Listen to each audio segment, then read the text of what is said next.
র্যাঙ্কিংয়ে ৩৬ ধাপ এগিয়ে থাকা বাহরাইনকে বিধ্বস্ত করা বাংলাদেশের সামনে এবার চ্যালেঞ্জ ৭৩ ধাপ এগিয়ে থাকা মায়ানমার। তবে সহকারী কোচ মাহবুবুর রহমান লিটু বলেছেন, শক্তিমত্তার পার্থক্য নিয়ে চিন্তিত নন তিনি। ম্যাচ কঠিন হলেও মেয়েরা পরিকল্পনা অনুযায়ী খেললে সফল হবে।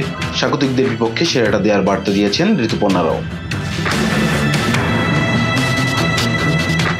দক্ষিণ এশিয়া ছাপিয়ে এখন এশিয়া পর্যায়ে বাংলাদেশের মেয়েদের দাপট শুরু। এশিয়ান কাপে বাছাই পর্বের ইতিহাসে লাল সবুজের মেয়েদের প্রথম জয়। সে জয়টা এলো প্রতিপক্ষের জালে গোল উৎসব করে। র্যাঙ্কিংয়ে ৩৬ ধাপ এগিয়ে থাকা বাহরাইনকে ৭-০ ব্যবধানে নাস্তানাবুদ করে এবারের আসরে প্রথম জয় তুলে নিল বাংলাদেশ।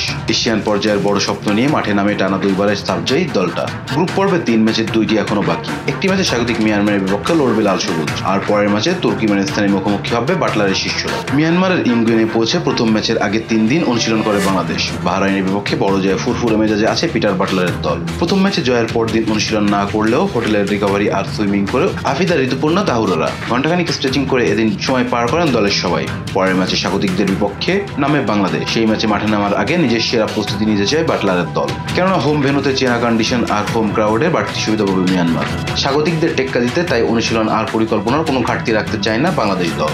ম্যাচ নিয়ে সহকারী কোচ মাহবুবুর রহমান লিটু বলেন, ম্যাচটি খুবই কঠিন হবে। মিয়ানমারের র্যাঙ্কিং ৫৫, তবে আমি র্যাঙ্কিং নিয়ে ভাবছি না। আমাদের মেয়েরা যদি ঠিকভাবে খেলতে পারে তাহলে আমরা সফল হব। স্বাগতিকদের সাম্প্রতিক ছন্দ খানিকটা চিন্তিত কারণ হতে পারে বাংলাদেশের জন্য। এশিয়ান কাপ বাছায় নিজেদের প্রথম ম্যাচে তুর্কমেনিস্তানকে ৮-০ ব্যবধানে হারিয়েছে মায়ানমার। স্বাগতিকদের র্যাঙ্কিং এর চিন্তার কারণ হলো ম্যাচ বাই ম্যাচ জয়ের লক্ষ্য দলের।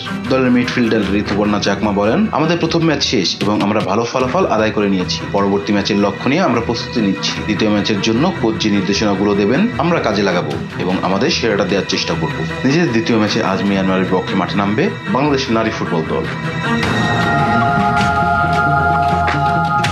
রেজান ইসলাম, sports. Please subscribe our channel to get more information about Cricket World.